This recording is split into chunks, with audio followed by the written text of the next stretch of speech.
So hello guys, আপনারা সবাই কেমন আছেন? আশা করি সবাই ভালো আছেন। আমিও অনেক ভালো আছি। সো গাইজ, আজকে হঠাৎ করে সকালবেলা ফোন এসে গেলো আমরা এক জায়গাতে যাবো বলে। আমি চট করে রেডি হয়ে চট করে গাড়ি নিয়ে আমরা পট করে বের হয়ে গেছি। আমরা এখন রাস্তাতে আছি।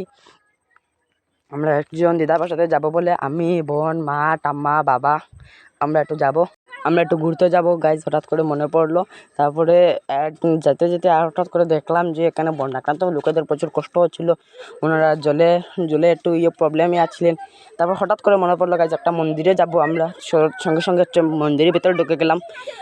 মন্দিরটা আপনাদের সাথে শেয়ার করছি, দেখতে পাচ্ছেন। মন্দিরের ভেতরটা আপনাদের সাথে একটু দেখাতে পারবো না, আপনারা বাইরে থেকে দেখে নিন। কারণ কি মন্দিরের ভেতরে ফটো তোলা নিষেধ, এই জন্য ভিডিও করতে পারিনি। তাই আপনাদের সাথে প্রচুর ক্ষমার প্রাপ্তি। হঠাৎ করে আমাদের দিদার বাসাতে চলে আসলাম। চলে আসার পর এখানে সব বসে গল্প করছেন, গল্প গুজব করছেন। তারপর চাটা খেলেন। তারপর দিদাটার নতুন ঘর বানানো হলো, এটা আপনাদের সাথে শেয়ার করলাম। এটা গাইজ নতুন ঘরটা বানানোর আগে আমি আপনাদের সাথে শেয়ার করতে পারিনি। আপনাদের সাথে দেখা হচ্ছে আমার কিছুক্ষণ পরে। তো গাইজ, এখানে দেখতে পাচ্ছেন আমার দিদা রান্না করাতে বসে গেছেন। তারপরে আমি একটু বের হয়ে গেলাম আমার ছোটো বোন দুটোকে নিয়ে একটু ঘুরতে, সামনের দোকানে নিয়ে যেতে। ওর কাছে একটু ওরা বলে দোকানে যাবে, দোকানে ওদের কিছু কিনে দিয়ে বাসাতে চলে আসে। আবার আরেক জায়গাতে ঘুরতে চলে গেলাম গাইজ, একটা টিল্লাতে।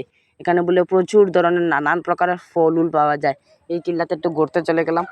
এই টিল্লা একটু ঘুরে উড়ে নেমে আসলাম। এসে একটু খাবার দাবার খেয়ে নিলাম। খাবার দাবারের আগে গাইজ ভিডিও করতে পারিনি, এটা আপনাদের ক্ষমাপ্রাপ্তি।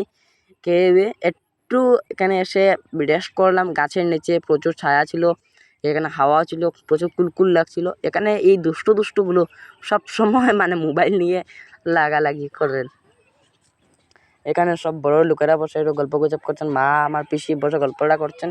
সো গাইজ, দেখা আছে আপনাদের সাথে আর নেক্সট ব্লকে। আজকের জন্য টাটা।